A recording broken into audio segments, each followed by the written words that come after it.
आज आपण हिंदीमध्ये बोलणार आहे. नमस्कार शेतकरी मित्रांनो. गावठी कोंबाड़ी शब्द का उच्चारण होते ही जीभ पर तांबाड़िया राशि का संकेत आ जाता है. यह तंबाड़ा रस स्वादिष्ट लोगों के स्वाद को संतुष्ट करने के लिए गांव के मुर्गे से बनाया जाता है.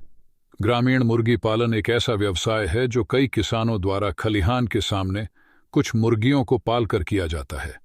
मुर्गियों को खुले में प्राकृतिक भोजन के साथ साथ खराब अनाज, रसोई से सब्जियों के बचे हुए टुकड़ों पर पाला जाता है. इनसे प्राप्त अंडे अपने उच्च पोषण गुणों के कारण अच्छी कीमत पाते हैं. साथ ही ग्रामीण मुर्गियां भी लगभग 200 और उससे ऊपर की कीमतों पर बेची जाती हैं. ग्रामीण मुर्गियों की मांग को ध्यान में रखते हुए चूंकि मुर्गियां पर्याप्त मात्रा में उपलब्ध नहीं हैं, इसलिए किसानों को उन्नत नस्ल की मुर्गियां पालने की आवश्यकता है. मुर्गी पालन का व्यवसाय मुख्य रूप से अंडा और मांस उत्पादन के लिए किया जाता है. व्यावसायिक आधार पर अंडा उत्पादन के लिए मुर्गी पालन को लेयर तथा मांस उत्पादन के लिए मुर्गी पालन को ब्रायलर कहा जाता है. पिछवाड़े की मुर्गियों को रखने में बहुत कम लागत आती है और ये मुर्गियां खुले अनाज, कीड़े, चींटियां और रसोई के कचरे को खाकर जीवित रहती हैं. इन मुर्गियों को विशेष आहार की आवश्यकता नहीं होती क्योंकि यह प्रचुर मात्रा में उपलब्ध है. इससे भोजन की लागत में भारी बचत होती है. इस उन्नत नस्ल की मुर्गियां मजबूत होती हैं और जलवायु परिवर्तन के आगे झुकती नहीं हैं. वे स्थानीय वातावरण के अनुरूप ढल जाते हैं.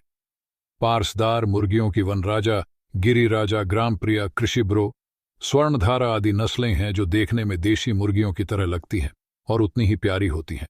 मुर्गियों की इन नस्लों में से प्रत्येक की विशेषताएं अलग अलग हैं. ग्रामीण क्षेत्रों में अंडे और मांस की कमी को पूरा करने के लिए मुर्गी पालन एक अच्छा विकल्प है. इस व्यवसाय में घरेलू मुर्गियों का उपयोग किया जाता है. उनका अंडा उत्पादन कम है, प्रतिवर्ष 60-70 अंडे. पक्षी धीरे धीरे बढ़ते हैं.